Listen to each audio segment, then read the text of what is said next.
Maya Savings or Maya Crypto, alin sa dalawa ang mas maganda at mas worth it na pag-investan?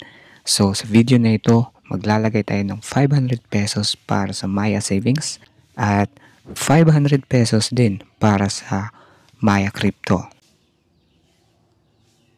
Ngayon, nandito ako sa Maya Crypto at kung titignan natin, meron na akong nalagay dito.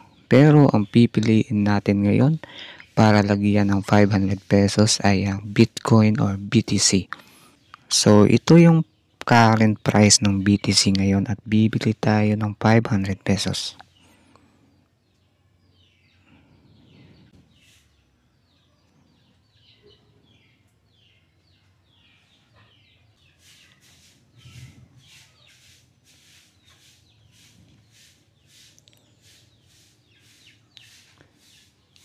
So ayan guys, October 19, 2025 at 5 AM nakalagay dito sa transaction natin na malalagay tayo na amount na 500 pesos para sa ating BTC. So ngayon tignan natin ang current asset natin as Bitcoin. So ang total value natin ng tradable asset natin na nabili natin Bitcoin ngayon ay nasa 475.52. So meron siyang minus na 24.48 pesos o down siya by 5%.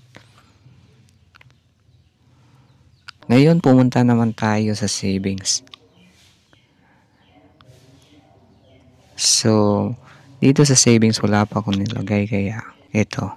So magde-deposit tayo dito sa savings ng 500 pesos din.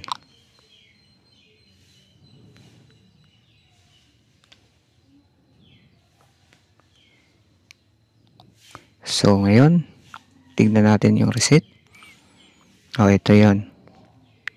So October 19, 2025, 5:27. So yan. Then updated balance 500 pesos. So walang kaltas sa savings. Compare sa crypto. So ngayon, meron na tayong savings na 500 pesos. So save for longer time deposit. So ito na 500 pesos. At crypto na.